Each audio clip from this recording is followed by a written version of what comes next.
Página 48. Tratado Elemental de Derecho Romano, Eugene Petit, 1892.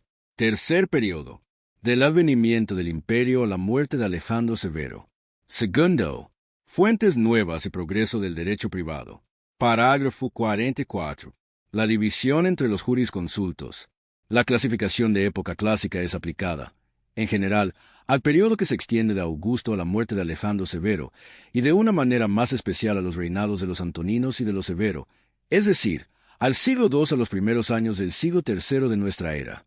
Porque es entonces cuando los jurisconsultos romanos han llevado la ciencia del derecho a su apogeo y han demostrado en sus escritos esa unión perfecta entre la teoría y la práctica, esa precisión del lenguaje, esas cualidades de análisis y de deducción lógica que de ningún modo han sido sobrepujadas. El estudio del derecho levantó cuestiones delicadas, y en todos tiempos dio lugar a disidencias entre los jurisconsultos romanos.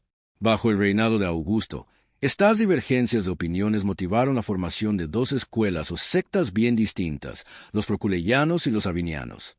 Esta división se remonta a dos jurisconsultos igualmente célebres, Anticio Laveón y Atelio Capitón. El primero, enemigo declarado de la autocracia imperial y fiel a las instituciones republicanas, rehúsa las dignidades que le ofreció Augusto y muestra en el dominio del derecho la misma independencia. Imbuido de los principios de la filosofía estoica, emplea en sus razonamientos una lógica inflexible. Agregado al sentido de las palabras y en averiguación de la etimología, sin preocuparse de la opinión de los antiguos, Anticio deduce rigurosamente sus soluciones de los principios, aun a riesgo de pasar por innovador. El otro, favorito del emperador, fue colmado de gracias por Augusto. Rebelde a las doctrinas filosóficas y partidario de la autoridad en derecho como en política, permanece fiel a las tradiciones de los jurisconsultos que le han precedido y se deja guiar por sus antecesores. Hasta el fin del reinado de Adriano tuvieron discípulos que permanecieron separados, si no en política, al menos por sus disidencias sobre un cierto número de cuestiones de derecho. Alaveón sucede en Nerva, Próculo, que da su nombre a la escuela de los proculeyanos, Pegaso, Celso, padre e hijo, Neracio.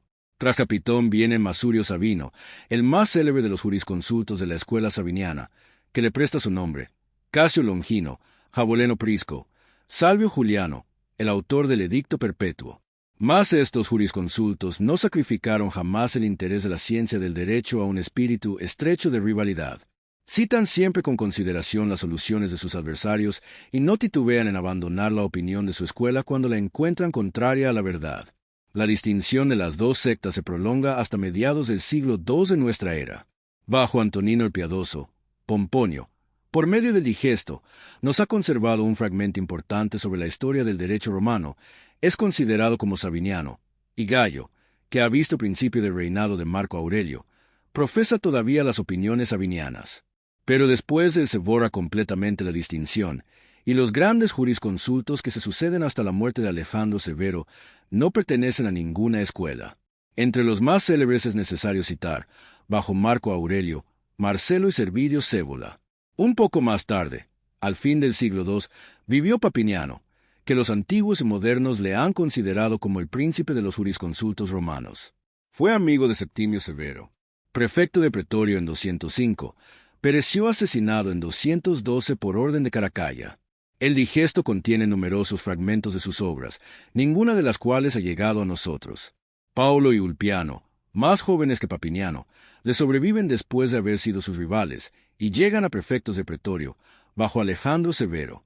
Ulpiano tiene por contemporáneo a Marciano, y por discípulo a Modestino, quien vivió a mediados del siglo III y fue el último gran jurisconsulto de la época clásica. Página 49.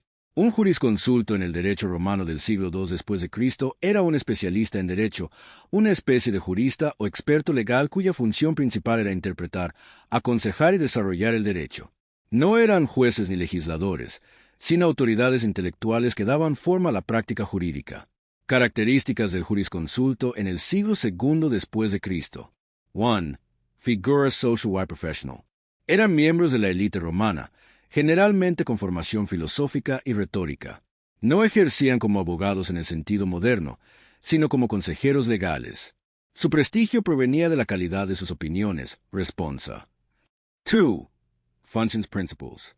Interpretar las leyes y las costumbres romanas. Asesorar a magistrados y particulares sobre cómo aplicar el derecho en casos concretos.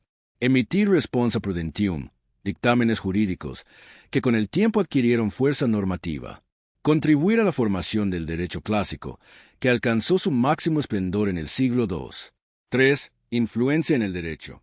Sus opiniones se convirtieron en fuente del derecho romano, junto con las leyes y los edictos de los magistrados.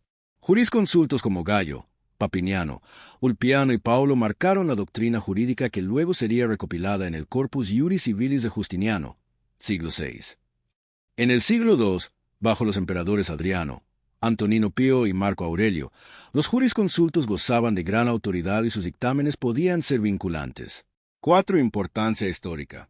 Fueron los arquitectos intelectuales del derecho romano clásico, que se convirtió en la base del derecho civil en Europa y América siglos después. Su labor muestra cómo el derecho romano no era solo un conjunto de leyes, sino un sistema vivo, interpretado y perfeccionado por expertos.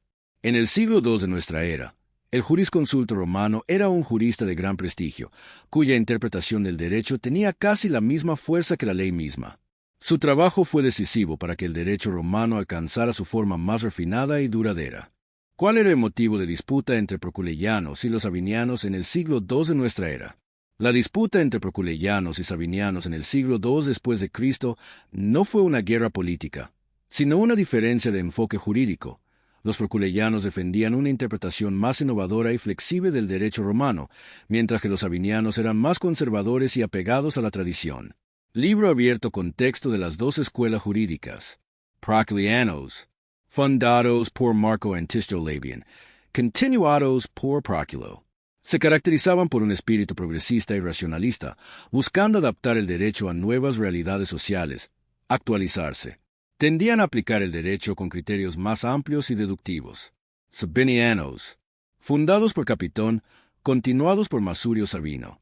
Defendían una visión conservadora y tradicionalista, más cercana a la práctica antigua y a la autoridad del Estado. Preferían interpretaciones estrictas y literales de las normas. Báscula motivos de disputa principales. Método de interpretación del derecho. Proculeyanos. Buscaban soluciones más lógicas y equitativas, incluso si se apartaban de la letra estricta de la ley. Sabinianos. Se aferraban a la tradición y a la interpretación literal, defendiendo la continuidad con el pasado. Cuestiones jurídicas concretas. Capacidad de las mujeres para obligarse en contratos. Los proculeyanos eran más abiertos, los sabinianos más restrictivos. Validez de ciertos pactos y contratos. Los proculeyanos aceptaban nuevas formas de acuerdos, los sabinianos se ceñían a las formas tradicionales. Derecho de sucesiones y propiedad. Había diferencias sobre cómo interpretar la transmisión de bienes y herencias. Influencia política y social. Los sabinianos estaban más vinculados al poder imperial y a la tradición senatorial. Los proculeyanos representaban un espíritu más independiente y crítico, aunque también terminaron influyendo en la práctica oficial. Marca de verificación gruesa blanca. Conclusión. La disputa entre proculeyanos y sabinianos en el siglo II fue una rivalidad intelectual y metodológica. Los primeros querían adaptar el derecho romano a nuevas realidades con interpretaciones más flexibles, mientras que los segundos defendían la tradición y la literalidad. Esta tensión enriqueció el derecho romano clásico, que alcanzó su máximo esplendor gracias al debate entre ambas escuelas. Te muestro un ejemplo práctico de cómo se diferenciaban los proculeyanos y los sabinianos en sus disputas jurídicas en el siglo II después de Cristo. Caso de disputa: la herencia de un hijo adoptivo. Situación: un ciudadano romano adopta a un hijo.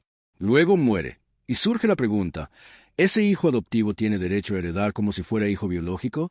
Proculianos, escuela innovadora, defendían que sí debía heredar, porque la adopción creaba un vínculo jurídico equivalente al de la filiación natural. Argumentaban que lo importante era la función social y jurídica de la familia, no la sangre. Su interpretación era más flexible y adaptada a la realidad. Sabinianos, escuela conservadora, sostenían que no debía heredar, porque la herencia estaba ligada al vínculo de sangre y a la tradición romana. Consideraban que la adopción no podía equipararse plenamente a la filiación natural. Su postura era más literal y apegada a la costumbre antigua.